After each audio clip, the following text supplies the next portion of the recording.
করেছি। আবার কেউ বলছেন যে এই যে মাসুদ বস্তি, সেই মাসুদ বস্তিতে অনেকেই ছিলেন, এখন অন্য বস্তিতে থাকেন, অর্থাৎ রোটেশন চলে। বাংলাদেশ থেকে এসে প্রথম মাসুদ বস্তি, তারপর উমুক বস্তি, তারপর উমুক বস্তি, তারপর উমুক আবাসন। এইভাবেই গোটা বাংলাটা রোহিঙ্গা বাংলাদেশি মুসলিমদের রাজধানীতে পরিণত হচ্ছে, রাজধানীতে পরিণত হচ্ছে। দুটো ছবি দেখলেন, এবার 3 নম্বর ছবিটা আপনাদের দেখায়। যে ছবিটা দেখলে আপনার বুকটা আরো আরো কাঁপবে, আরো কাঁপবে। ভাববেন কোথায় বসবাস করছি, নিউ টাউন না বাংলাদেশ। দেখুন। কতদিন হলো? 2 বছর হয়েছে। হ্যাঁ, 2 বছর আসছে। 2 বছর। কোথা থেকে, কোন জেলায় থাকতেন বাংলাদেশে? কয়রা জেলা। চলে এলেন কেন ভারতে হঠাৎ করে? আমাদের ঘর বাড়ি কিছু নেই, ওই আমফানে সব ভেঙে চুরে গিয়েছে, নদীতে চলে গেছে। গিয়ে আবদার করে 2 বছর কাটাইছি। কাটাইয়ে তাই ছেলে মেয়ে নিয়ে কোথায় থাকবো, মোটে বসার জায়গা নেই, তাই চলে আসছি। কে কে এসেছিল আপনার সঙ্গে? কতজন এসেছিলেন আপনারা? আমরা আমরা 3 জন এসেছি, কে কে? আর ছেলে আর মেয়ে আর আমি। ছেলে মেয়ে আপনি? কিভাবে এলেন? ওই ইসে এলাম, বেলাকে এলাম। ব্ল্যাকে মানে কিভাবে? একটু রাস্তাটা বলুন। হ্যাঁ, একটু রাস্তাটা বলুন কিভাবে এলেন। ওই যে রাস্তাটা ওই খাল পার করে দিল মানুষই, তাই এলাম। কার মাধ্যমে খাল পাল করলেন? ও কে আমি জানি না। বিএসএফ ধরেনি? বিএসএফ দেখতে পেয়েছিল আপনাদের? দেখতে পাইনি। আরও অনেকে রয়েছেন, আমি তাদের সঙ্গে কথা বলবো। এখানে কতজন থাকেন? এখানে এই জায়গায়, এই বস্তিতে কতদিন তা থাকেন? আমি জানি না। আপনাদের এখানে কি সবাই বাংলাদেশ থেকে? এসআইআর হওয়ার পর কি আপনারা চলে যাবেন? এখন কি ভাবছেন? আমি অত কিছু জানি না। এখানে না থাকতে দিলে আমরা চলে যাব। আমাদের বলে দেবে যে তোমরা চলে যাও, এদেশের মানুষ রাখবো না, আমরা চলে যাব।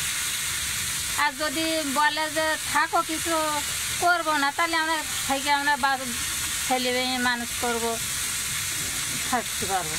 এই যে 2 বছর আগে এলেন, আপনাদের এই জায়গার খোঁজটা কে দিল যে এখানে থাকার জায়গা রয়েছে, এখানে আপনারা থাকতে পারবেন? তো মানুষ আসে জানে যে আমরা কারোর কাছে ধরা করে আসি না, আমরা নিজেরাই চলে আসি। যে থাকার জায়গা নেই, কিন্তু আমরা নিজেরাই চলে এসেছিলাম। নিজেরাই চলে। হ্যাঁ, বেশ।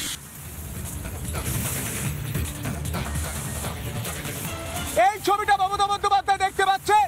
আপনি জমিদার নেই, কাঁটাতার তৈরি হয়নি, সেই ফাঁকা জায়গা দিয়ে বাংলাদেশিরা অনুপ্রবেশ করছে আমার বাংলাতে, আমার ভারতবর্ষে। আপনি দেখেও আর কতদিন না দেখার ভান করবেন মমতা বন্দ্যোপাধ্যায়? আপনি দেখুন এই বাংলাটা দিন দিন শেষ হয়ে যাচ্ছে।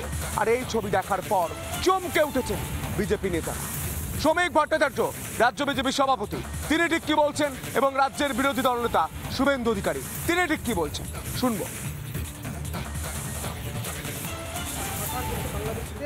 রিপাবলিক বাংলা সব থেকে বড় অন্তর্তদন্ত টাকা দিয়ে এপারে এসেছে, নিজের মুখে স্বীকার করছে তাই।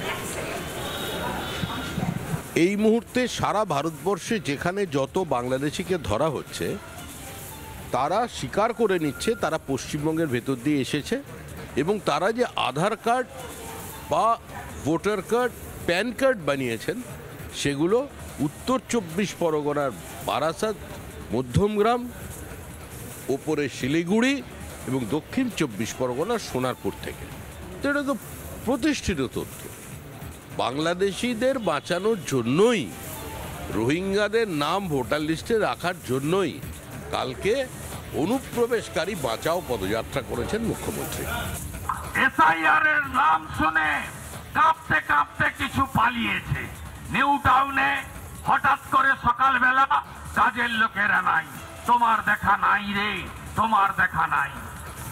নিউ টাউনের বিভিন্ন জায়গা, আপনাদের কাছেই বাগুইহাটির বড় জাংলুতে দেখুন ফাঁকা হয়ে গেছে, পালাচ্ছে। ধরমবাপ রক্ষা করো বলেন নেতারা, তারা বলছে পালাবি না, এসআইআর করতে দেব না। নানা ধরনের কন্টেন্ট দেখার জন্য লাইক করুন, শেয়ার করুন আমাদের ফেসবুক পেজ, সাবস্ক্রাইব করুন আমাদের ইউটিউব চ্যানেল। পাশাপাশি অন্যান্য ব্রেকিং নিউজের জন্য অবশ্যই চোখ রাখুন রিপাবলিক বাংলায়।